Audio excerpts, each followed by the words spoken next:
अधिकारी को निर्देश देते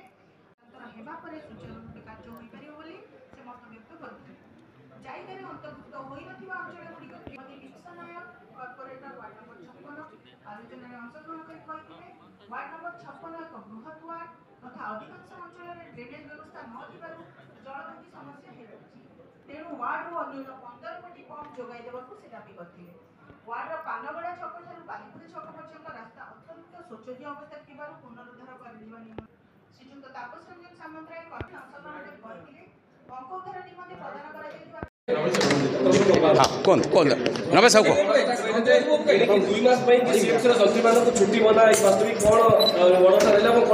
शुणु आम चाहूँ ओडिशार प्रमुख जगह 1000 वर्षर सहर पुराना राजधानी कटक तार शासन प्रशासन व्यवस्था महानगर निगम प्रमुख भूमिका अच्छी आम केते आपको स्वच्छ सहर भाव एवं ग्रीन सहर भाव एवं जाओ कह जाऊँ क्लीन जाओ कह पूरा स्वच्छता अग्राधिकार दे आम आगे जावाक चेष्टा करुशारे कौ नजर पाइबेनी 3 दिन काउनसिल करुँ 3 डेज काउनसिल कर 3 डेज गोटे दिन काउनसिल है आम 3 दिन काउनसिल करुँ माने अधिक समय डिवाइड करुँ 2टा पार्ट्रे 1 ରୁ 30 पुणी 31 ରୁ 59 3 घंटा 4 घंटा लेखा सबू कॉर्पोरेट मैंने पार्टिसिपेट कर समस्या एवं कमिशन ठू आरंभ कर सिटीजन ठू आरंभ कर सबू अधिकारी उपस्थित रहते एवं आम कठोर पदक्षेप नहीं कौन अधिकारी इंजीनियरिंग सेक्शन विशेषकर वर्षा दिन में आज दिन ठू सेप्टेम्बर 15 तारिख पर्यंत कटक रहा चेष्टा करेंगे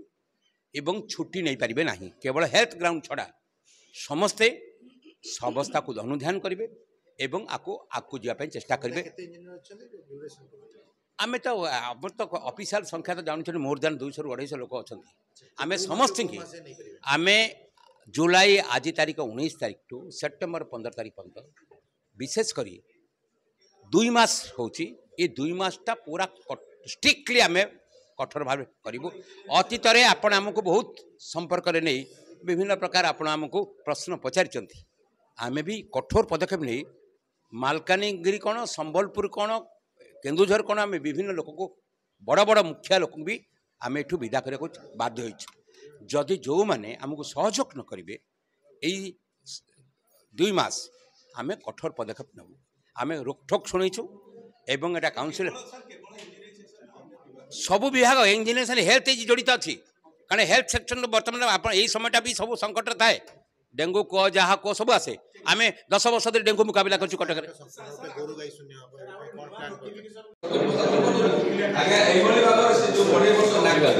Subhashish Kumar Pattnaik corporate ward number 38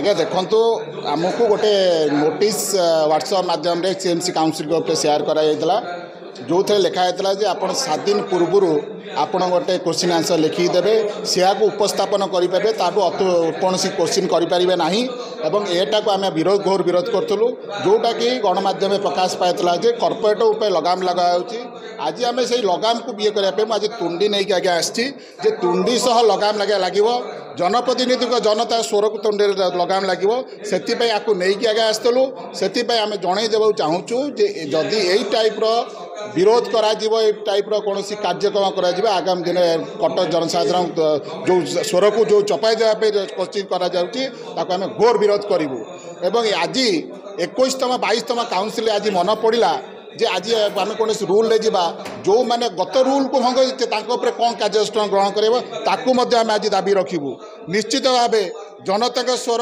आसी आम गोटे परिषद निजर स्वर को ये उत्तोलन कर रखुचु और आगामी दिन रखू साइंत करूँ जो जिनस को दुर्नीति हम आम कड़ा घोर विरोध करूँ और जनसाधारण जो स्वार्थ को देखिए आम कार्यक्रम आगामी दिन करूँ दास कॉर्पोरेटर कटक महानगर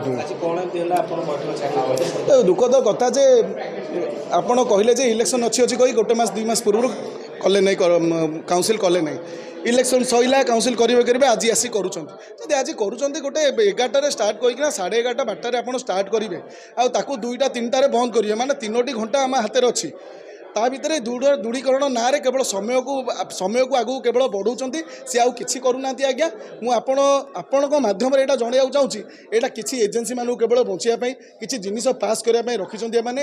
ବର୍ତ୍ତମାନ ଦୃଢ଼ୀକରଣ ସାମନାରେ 2 ଘଣ୍ଟା 2.5 ଘଣ୍ଟା ପଳେଇବ, ଲାଷ୍ଟ ଅଧଘଣ୍ଟାରେ ପାଟିତୁଣ୍ଡ କରି ଉଠିଯିବେ। ସେମାନେ ଯେପରି ଭାବରେ ମେୟର ଆଉ ତାଙ୍କର ସିନିୟର କର୍ପୋରେଟ୍ ସବୁବେଳେ କୁହନ୍ତି କି ଆମର ବହୁମତ ଅଛି, ଆମେ ବିଜେଡ଼ି ବହୁମତ ଅଛି, ଅଲ୍ ପାସ୍ ସେଇ ଜିନିଷ କହି ଆସିବେ। ସବୁ ଜିନିଷ এই ବ୍ୟବସ୍ଥା ଚାଲିବ। ସେଥିପାଇଁ ପୁରା ଚାଲାକିରେ କରୁଛନ୍ତି। ଆମକୁ କୌଣସି ଜିନିଷ ଉଠାଇବାକୁ ଦେଉନାହାନ୍ତି, କଟକର ସମସ୍ୟା ଆମକୁ ଉଠାଇବାକୁ ଦେଉନାହାନ୍ତି, କୌଣସି ଏଜେନ୍ସିର ସମସ୍ୟା ଉଠାଇବାକୁ ଦେଉନାହାନ୍ତି। ତାର କାରଣ ବହୁତ ଆପଣମାନେ ମୁଁ 2-3 ଥର ଆପଣ ମାଧ୍ୟମରେ ସବୁ ମିଡ଼ିଆ ମାଧ୍ୟମରେ କହିସାରିଛି, ଦୁର୍ନୀତି ଏହାର ପ୍ରମୁଖ କାରଣ। ବର୍ତ୍ତମାନ ଯଦି ଏଠି ଭିଜିଲାନ୍ସ ଏଠି ପଶିବ ସେ ବି ମୁଣ୍ଡରେ ହାତ ଦେଇଦେବ। ଏଠି ପ୍ରତ୍ୟେକ କୋଣ ଅନୁକୋଣ ଯେଉଁଠି ଆପଣ ଯିବେ ସେଠି ହାତ ମାରିବେ, ସେଠି ଦୁର୍ନୀତି।